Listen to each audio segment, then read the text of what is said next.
computing models are opening a new range of options when it comes to the outsourcing and provisioning of IT services. Joining me now is Sunil Gupta, CTO of Communications and Media Industry for APAC at HPE, and talks to me through the market and the changes that are happening right now in the region and worldwide. Sunil, thanks a lot for talking to me. Let's start by talking about what's happening in the data center, cloud, and edge spaces. What's happening? I think there's a lot of transformation, I will say, is happening because there is a lot of hype in the market. You know, about 2 or 3 years ago when we started, there was a lot of buzzword around the cloud computing, and most of the organization was moving their workload to the cloud. And with the 5G, like I will say, most of the new buzzword in the industry is about the edge computing.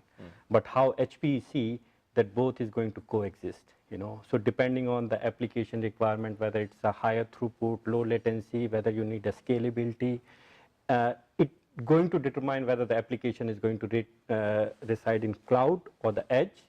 And what we believe is both edge and cloud is going to remain for the future. But because we are talking so much about all this hype around edge computing, we just came out of the hype around cloud a few years ago. We still have the data center industry booming. How can people make sense of everything that's going on? Because for example, with edge, we don't even technically we don't even have a definition of it, or at least an industry-wide definition. How can people, customers, clients, partners, start making sense of all this change? See, edge has a different meaning to different industries. So if I will talk to a bank, their branch will be an edge. But if I talk to a factory, their factory shop floor would be an edge. But if I'm talking to a mobile, their base station will be an edge. Yes, I do understand there is no standard definition for edge because edge has a different meaning. And when we talk about the edge, edge has a different meaning, whether it's an OT edge, whether it's an IT edge, or whether it's a telco edge. You know, so there is a different definition is there. How we see is where the data is getting generated. So how HPE has a vision of the edge is close to where the data is getting generated, and how you want to use the data is going to determine about the edge computing. If it makes sense to have a real-time insight and making sense of the data in a real time, then do the computation at the edge. Otherwise, just move to the cloud because of scalability, cost effectiveness, and the other factors. Okay, so that comes down to the application requirements of where you deploy. How is that sort of disrupting the business to enterprises, for example? See, when we started this journey about 2 or 3 years ago, when people start moving to the cloud, they were talking about the cloud native application. You know, now we are going through this vicious circle of coming back to the edge, which is a distributed architecture.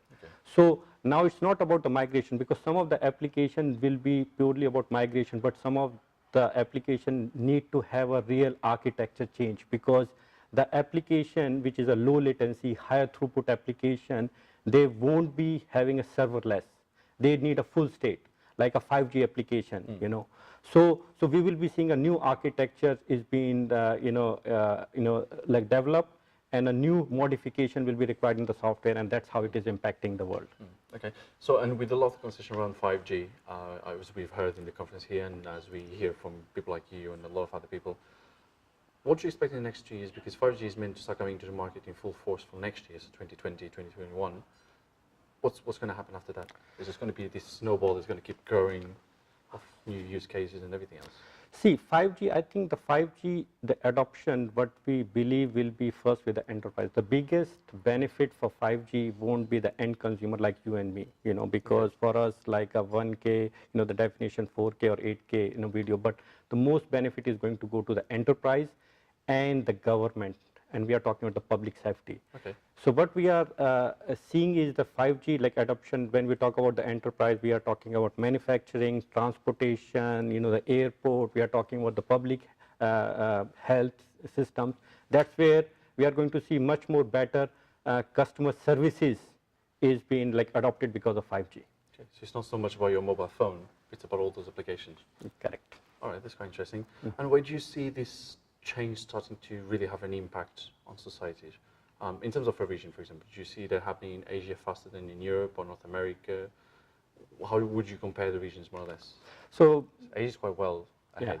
So I think you must have heard about, you know, the last week Korea is the first one, and they beat, US by 55 minutes to launch the 5G rate plans, you know. So they were the first one.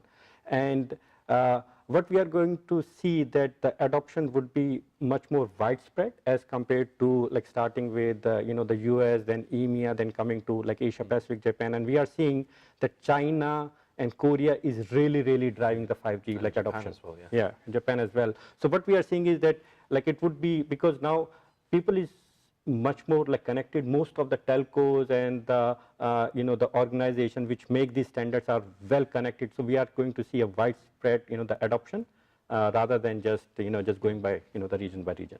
Okay. And then when we look into HP specifically, and specifically in the APAC region where you sort of command the troops here, Yeah. what are you guys working on, and what are you planning around edge computing, 5G, new products, partnerships, customers, clients, things you're going to be doing? What's coming? Can you lift the veil? Yeah. On anything? So about 2 years ago, our CEO Antonio like decided to invest $4 billion in edge. So as a company wide, there was a vision and strategy that where we want to focus, and our strategy as a HPE is the world would be edge centric, cloud like enabled, and it would be data driven. It means we have to prepare an infrastructure which can support edge as well as the cloud. From an Asia Pacific point of view, where we are focusing is helping the customer towards that journey. So depending on the workload, whether it need to set at the edge or the cloud, what we are actually helping our customer is cloud can be hybrid, on premises as well as a cloud, which workload need to sit there. And depending on that workload, whether that workload need to be at the edge. So our infrastructure and the innovation is towards those two in the pillar, edge and the cloud. But you're also making a lot of use of artificial intelligence. So how's that playing a part in all this? Okay. So what we are doing, because one of the main criteria for the edge would be that these edge will be AI driven. So if you look at the software, so software also need to be a software defined software. That's where we are investing a lot. Okay. And all our software is becoming most of them is like AI driven. When I say the AI driven, when you are software defined infrastructure, when you deploy, it should have a self healing and self learning. When it's going, a certain disk is going to fail, and when it's going to fail, it should automatically raise an alarm to a service engineer to come and fix that one. So we are actually deploying and those AI functionality into our own the infrastructure. From the AI point of view, what we believe that most of the AI model would be trained at the data center, but the inference would be done at the edge. Okay. So what we are having is the AI the adoption strategy based on edge and the cloud. Okay. So we've heard about on the infrastructure side, infrastructure sends a warning out about a server that's going to get broken in 3 or 4 months, so you can replace it before it gets broken. On the software side, we talk about software defined and self-healing software, for example. Could self-healing software even be something where the software finds a mistake in the code, for example, and recodes itself? Is there something that we're trying to work towards as well? So the rogue software, what we call, that basically where the software. So I think the Facebook launch, some of the bots some time back and they become rogue. Yes, it's a possibility. But if you are having a proper control and proper mechanism in your system, those software can be healed and can be performed in the way you have actually have coded them. Okay. So, but one of the biggest challenge come in the AI world in the software is the ethics. Where is the fine line? Okay, and as a HPE, very big topic. Yeah. And I think like as a HPE, we believe that ethics should be part of the AI, and that's what we are driving. Okay, but I'm not going to go into many details about the ethics side, but do you think that ethics should then push a little bit of the governments to come into this sector as well and help a little bit with that side? I think it should not be the government control. We should not go into a path of about a cryptocurrency. Ethics should be more like it's a collective, the effort between a government and the corporates. That's what we believe. Okay. This is more as well. Yeah, but this is my personal view, because it should be because the regulatory can come into a certain one, but from an ethics point of view, it's more about the corporate and the government. Everyone need to work together. Yeah. All right. And then, Sunil, we are at Edge Computing Congress 2019. It's the first time this event series in Asia. Yeah. What do you expect we're going to be talking about in 2020? We hear a lot about 5G, the definition of edge. We've heard about some use cases, deployments, all this sort of things. But What do you think is going to be the one thing that's going to happen or change in the next 12 months that's going to be the big topic next year that everyone's going to be talking about? I believe is security is going to be because do you think based on a breach or something that goes wrong, or just more attention? So security has two aspects. One is the data, and the second part in the edge computing is the whole server or the edge device which is sitting at the edge, how secure it is there.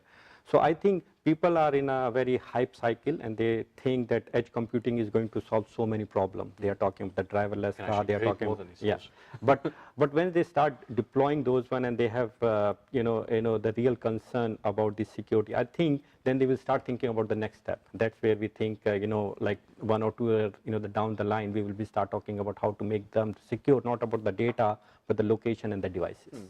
But and not last question, but shouldn't that have been the first thoughts in the first place before we start building anything? So there is no standard, there is no body or standard as of now which is actually defining the security, what level of security, and every software vendor is having their own protocol.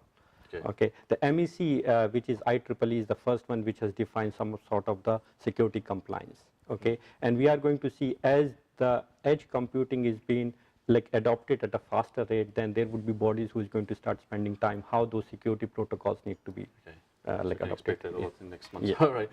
Okay. Thanks a lot for talking to me, Sunil. Don't forget you can follow Data Economy on Facebook, LinkedIn, and Twitter, and also visit the website on www.data-economy.com.